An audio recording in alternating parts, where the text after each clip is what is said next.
लगे खाकी की साख पर भ्रष्टाचार जैसे गंभीर आरोप। क्राइम ब्रांच में तैनात इंस्पेक्टर पर लगे लाखों की वसूली के गंभीर आरोप। मामले के खुलासे के बाद पुलिस कमिश्नर ने किया इंस्पेक्टर विजेंद्र हुड्डा को निलंबित। एसटीएफ की जांच में खुलासा हुआ कि कैसे सेक्टर 10 क्राइम ब्रांच के प्रभारी विजेंद्र हुड्डा ने युवक की हत्या में हत्या आरोपियों से पैसे लाखों वसूले। शामिल युवती और अन्य को जांच में क्लीन चिट देने के नाम पर लाखों वसूलने के गंभीर आरोप। इससे पहले भी बीते साल खेड़की दौला के प्रभारी पर 50 लाख की वसूली के गंभीर आरोप लग चुके हैं।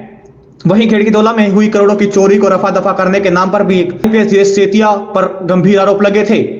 हत्या के मामले में क्लीन चिट देने के बाद लाखों की वसूली मामले में क्राइम ब्रांच में तैनात इंस्पेक्टर को निलंबित करने का मामला फिर से सामने आया है। दरअसल एसजीटी यूनिवर्सिटी में युवक की हत्या मामले की जांच में एसटीएफ गुरुग्राम को सौंपी गई थी, जिसने यह सामने आया कि कैसे सेक्टर 10 क्राइम यूनिट के प्रभारी इंस्पेक्टर विजेंद्र हुड्डा ने हत्या के मामले में शामिल अन्य हत्या आरोपियों को क्लीन चिट दी, उनसे लाखों की वसूली को अंजाम दे डाला।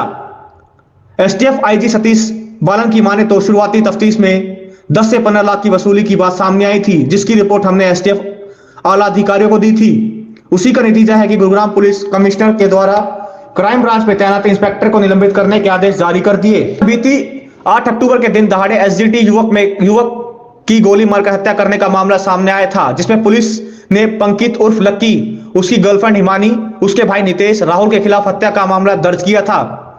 इसी केस में क्राइम ब्रांच में तैनात इंस्पेक्टर विजेंद्र, हिमानी, राहुल, पंकित के माता पिता और फरारी हत्या आरोपी पंकित की मदद करने वाले रिश्तेदार से मामले में क्लीन चिट देने के नाम पर लाखों की वसूली का अंजाम दे डाला, जिसकी शिकायत के बाद मामला एसटीएफ गुरुग्राम को सौंपा गया।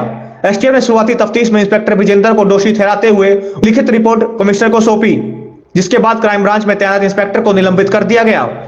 सर, क्या कहेंगे कि एक मर्डर केस की जांच में आपने एक इंस्पेक्टर को दोषी पाया, क्या कुछ मामला एक बार बताएं सर? किस तरीके से सामने आया था? वो एक एफआईआर है जो एसजीटी जो यूनिवर्सिटी है वहाँ पे एक मर्डर हुआ था, उसका केस ट्रांसफ़र होकर एसटीएफ के पास आया है।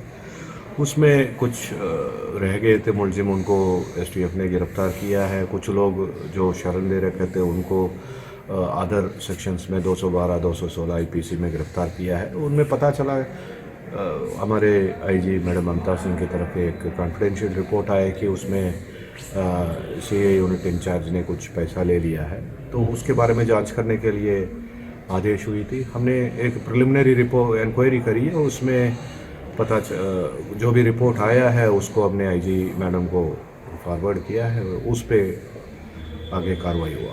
तो किस तरीके से सहयोग हुआ सही तरह? क्या कुछ लोगों को धाराएं कम में गिरफ्तार किया गया था, क्या रहा था? और जो कि बाद में आप लोगों ने उनकी गिरफ्तारी करी है जिनको पहले धाराएं हल्की थी जिनके ऊपर? ये तो अभी भी भगोड़ा है, अभी भी भाग रहे हैं, उनका रोल अभी भी कोई वेरीफाई करना है। वो जो मुलजिम के फादर है, ये तो उनसे पूछताछ करनी जरूरी है, लेकिन वो भगोड़ा हो रहे।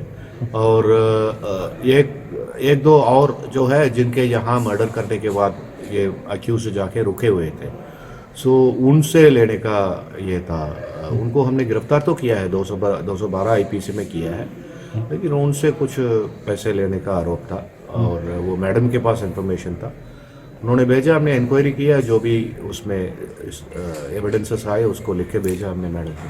कौन आरोपी इंस्पेक्टर है सर, और कितने पैसे का लेन देन का मामला सर ये सामने? अलग अलग आदमियों से, वो बिकॉज डिस्कनेक्टेड लोग थे, अलग अलग आदमियों से कुछ किसी से 4 लाख, किसी से 5 लाख, किसी से 10 लाख ऐसे ले रखा था। जो भी भेजा है उसका रिपोर्ट हमने इंस्पेक्टर विजेंद्र हुड्डा का आया था, उसको हमने लिख के भेज दिया। उसने भी डायरेक्टली नहीं लिया, बीच में किसी के थ्रू लिया होगा। ठीक है सर।